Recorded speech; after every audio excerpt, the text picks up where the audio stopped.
இன்றைக்கி நம்ம பார்க்க போகிறது சன்னா மசாலா. சப்பாத்தி, பூரி, சோளா பூரி, பரோட்டா எல்லாத்துக்கும் பக்காவான சைட் டிஷ்ஷாக இருக்கிறது இந்த சன்னா மசாலா குருமா. இதை எப்படி நம்ம வீட்டிலே ரெஸ்டாரண்ட் ஸ்டைல் டேஸ்ட்டில் செய்யலான்றதை இந்த வீடியோக்குள்ளே போய் பார்த்துடலாம். வாங்க வீடியோக்குள்ளே போகலாம். வெல்கம் டு சிபி சமையல்.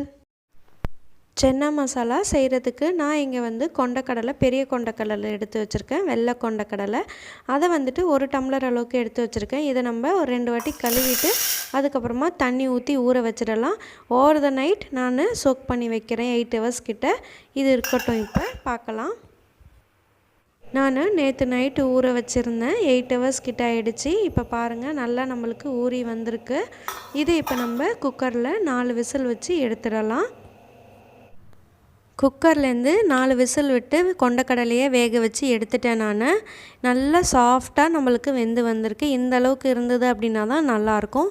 ஒரு 2 கரண்டி போல் நான் கொண்டக்கடலையை தனியாக எடுத்து வச்சுக்கிறேன்.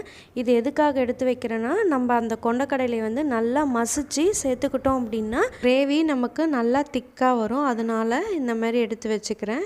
இது இருக்கட்டும். அப்படியே கடாயில் 2 குழிக்கரண்டி எண்ணெய் சேர்த்துருக்கேன். அதில் 2 துண்டு பட்டை, 4 கிராம்பு, 3 ஏலக்காய், 1 பிரிஞ்சி இலை, அதோட 2 துண்டு மராட்டி மொக்கு, 1 டேபிள் ஸ்பூன் அளவுக்கு பெருஞ்சீரகம், சோம்பு, இது எல்லாத்தையும் எண்ணெயில் சேர்த்துட்டு நல்லா பொரிஞ்சு வரட்டும். இந்த அளவுக்கு நல்லா பொரிஞ்சதுக்கப்புறமா நான் இங்கே ஒரு வெங்காயம், பெரிய வெங்காயம் நல்லா பொடிசாக நறுக்கி வச்சுருக்கேன். அதை இப்போ நம்ம சேர்த்துக்கலாம். 2லேருந்து 3 நிமிஷம் இதை நம்ம நல்லா வதக்கிக்கலாம். கொஞ்சம் லைட்டாக கலர் சேஞ்ச் ஆகட்டும். இந்த அளவுக்கு சேஞ்ச் ஆனதுக்கப்புறமா இங்கே நான் இஞ்சி பூண்டு விழுது வச்சுருக்கேன். 2 டேபிள் ஸ்பூன் அளவுக்கு நம்ம சேர்த்துக்கலாம். இஞ்சி பூண்டு விழுதோட பச்சை ஸ்மெல் போகணும். நம்மளுக்கு வெங்காயமும் கோல்டன் கலரில் ஃப்ரை ஆகணும். அந்த கேப்பில் நம்ம டொமேட்டோ பியூரி ரெடி பண்ணிக்கலாம். இங்கே நான் 2 மீடியம் சைஸ் தக்காளி எடுத்து வச்சுருக்கேன். இதை நல்லா கழுவிட்டு நம்ம கட் பண்ணி மிக்சியில் சேர்த்து தண்ணி எதுவுமே சேர்க்காமல் இதை ஒரு பியூரியாக ரெடி பண்ணிக்கலாம். அவ்வளோதான், நம்மளோட டொமேட்டோ பியூரி ரெடி ஆகிடுச்சு. இது இருக்கட்டும். அப்படியே வெங்காயம் இந்த அளவுக்கு கோல்டன் கலரில் டர்ன் ஆகணும். இப்போ நம்ம அரைச்சி வச்சுருக்கிற தக்காளி பியூரியை சேர்த்துடலாம். தக்காளி பியூரி சேர்த்ததுக்கப்புறமா ஒரு 2 நிமிஷம் நல்லா கலந்து விட்டுடலாம். கொஞ்சம் லைட்டாக கொதி வரட்டும். அப்போ தான் தக்காளியோட கலரும் இந்த மாதிரி சேஞ்ச் ஆகும். இப்போ நம்ம இதுக்கு தேவையானதெல்லாம் சேர்த்துடலாம். சன்னா மசாலாவுக்கு தேவையான அளவு உப்பு சேர்த்துக்கலாம். மஞ்சத்தூள் 1/4 டீஸ்பூன் சேர்த்துக்கலாம். உங்களோட காரத்துக்கேற்ப நீங்கள் மிளகாய்த்தூள் சேர்த்துக்கோங்க. நான் இங்கே 1 டீஸ்பூன் அளவுக்கு சேர்த்துருக்கேன். அதோட 1/2 டீஸ்பூன் அளவுக்கு ஜீரகத்தூள் சேர்த்துக்கலாம். 1 டீஸ்பூன் அளவுக்கு தனியாத்தூள் சேர்த்துக்கலாம். இப்போ இந்த மிளகாய்த்தூளோட பச்சை ஸ்மெல் எல்லாம் போகிற வரைக்கும் ஒரு 2 நிமிஷம் நல்லா நம்ம கலந்து விட்டுறலாம். ஒரு 4 நிமிஷம் கழித்து பாருங்கள், இந்த மாதிரி நம்மளுக்கு வந்துடுச்சு. நல்லா தொக்கு மாதிரி ரெடி ஆகிடுச்சு. எண்ணெய் எல்லாமே பிரிஞ்சு வந்துடுச்சு.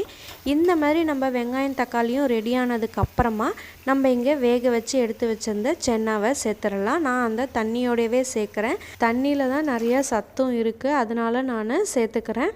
இப்போ இதோட நம்ம மசிச்சு வச்சுருந்தோம் இல்லையா, ஒரு 2 கரண்டி மட்டும் தனியாக சென்னாவை எடுத்து வச்சுருந்தோம் இல்லையா, அதையும் நம்ம இப்போ சேர்த்துடலாம். இந்த மாதிரி கொஞ்சமாக நம்ம மசிச்சு சென்னாவை சேர்க்குறதுனால நல்ல ஒரு திக்கான கன்சிஸ்டன்சி நம்மளோட சன்னா மசாலாவுக்கு கிடைக்கும்.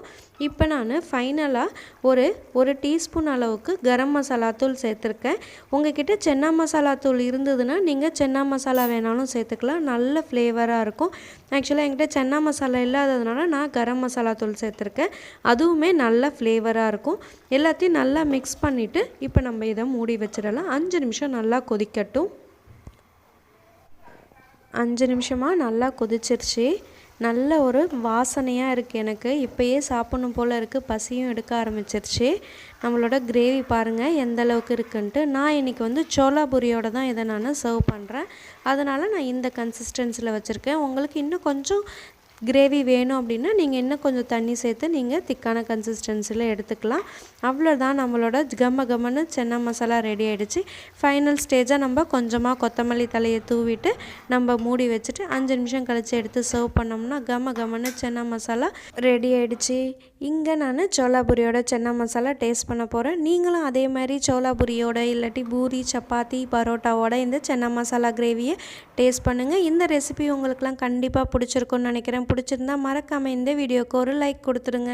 இந்த சன்னா கிரேவி உங்கள் ஃப்ரெண்ட்ஸ் அண்ட் ரிலேட்டிவ்ஸோடையும் ஷேர் பண்ணிக்கோங்க. சிபி சமையல் இன்னும் சப்ஸ்கிரைப் பண்ணல அப்படின்னா மறக்காமல் சப்ஸ்கிரைப் பண்ணிவிடுங்க. தேங்க்ஸ் ஃபார் வாட்சிங்.